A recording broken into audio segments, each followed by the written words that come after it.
Hello, everyone. My name is Rick Howard. I am the Chief Security Officer here at Palo Alto Networks, and I am joined by my two compatriots, Greg Day and Sean Duca.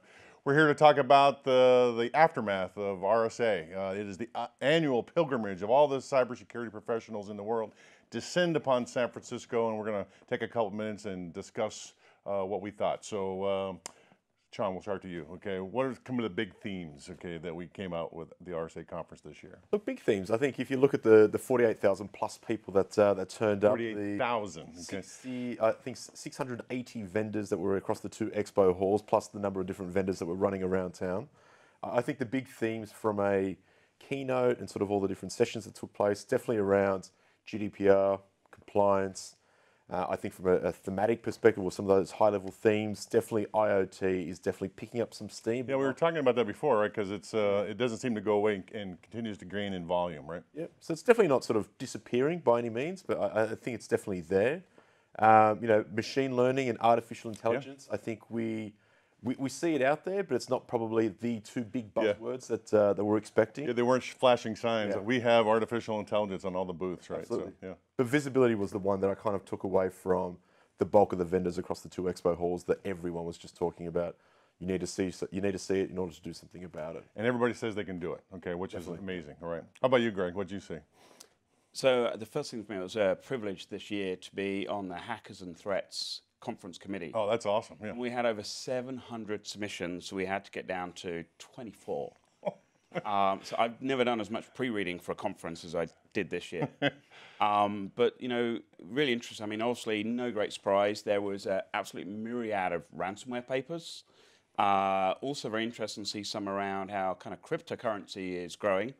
But then I think probably the ones I was most excited to actually get to was some of the ones around kind of the new technology space, the IoT, the OT space, bridging air gaps, breaking into traffic light systems, taking over digital assistants. So I think we're really starting to see that kind of foray into, as we get into this big cyber mesh, just which thing is going to be the route in, and actually, as all of these things are interconnected, just how far along that chain can the adversary really get? So, Greg, you've been on the selection committee for many years, right, RSA, and most people don't think RSA is the hacking technique kind of place. We try to go to black hat for that, but that's starting to change at RSA, right? Yeah, we actually have two streams in Hackers and Threats. We have I don't want to say basic, I would say it's kind of regular advanced, and then we have some really deep sessions. So there was things like, in-memory analysis, how do you gather that data out?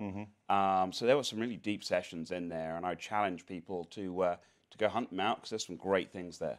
Well, I always describe RSA as kind of a mix between my high school reunion and kind of like Mardi Gras, right? So there's all these crazy things going on, and we all have our own stories. So, Sean, what was your favorite crazy story? Walking around the halls, I think there was definitely some colorful vendors. Let's just say sort of colorful is probably the choice of word I'd use.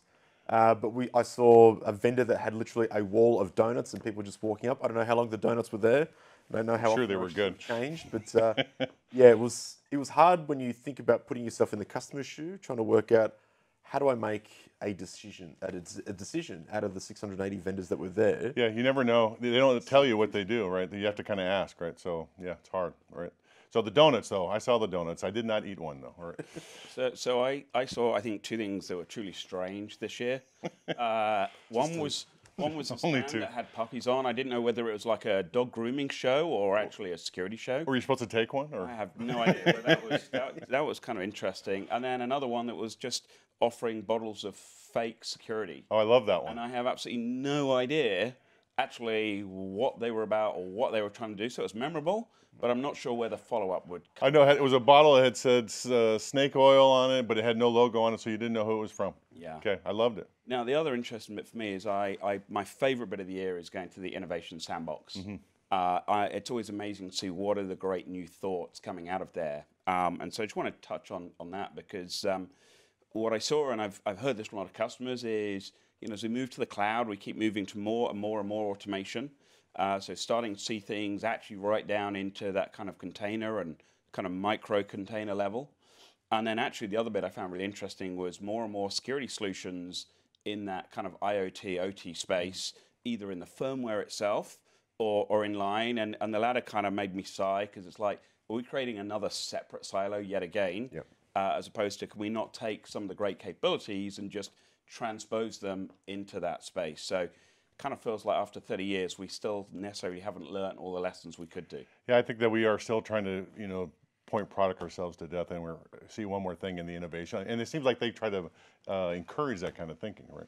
Yeah. Well, the one interesting bit of that actually was the organization that won it was a company that did PII and PI, data discovery and control. And I think that really shows that this, for me, is the year of regulation. You've got GDPR, you've got NIST, you've got some other things going on in the financial space. I think that's going to have a transformative impact on the industry in the next couple of years. And interesting to see the investors picked it. I think not necessarily because it was a super cool new technology, but they went, this is such a massively addressable market. Yep. Solving a big problem. Yeah. 1 month to go now for GDPR. Yeah, that's right. The train is coming, or winter is coming, I like to say, right? The craziest thing that happened to me was, we set up a hotel suite where all of our customers can come through there, and I had an appointment with one Spanish government official. He brought 50. Okay, so it was standing room only, right? And they didn't speak English, so I don't know what I was telling them. I'm sure they didn't understand what I was saying, but we had a great time. All right. So last thoughts. Anything you want to mention, Sean, that we haven't mentioned yet? Look, I think the big thing is at some point we have to break that mold of let's just keep on looking at all these brand new sort of vendors that have found a nice little niche spot because there's a feature they've turned into a product that turns into a company. I think people need to start thinking about how do we just break that model somehow. I tell those guys just go to the application framework and build their own tool. So it definitely sort of plays nicely from that piece. Greg. Do you know, I was pleasantly surprised. I half expected I'd get there and I would be AI to death on every stand. True, yeah. And so I saw a lot of solutions which were starting to say, how do we gather data together? How do we automate it? And how do we orchestrate it? But it seemed like the bullshit bingo was kept to an acceptable level. Excellent. All right, so I guess it's a wrap, right? RSA's in the bucket, and I guess we'll be here next year talking about RSA 2019. Thanks, everybody.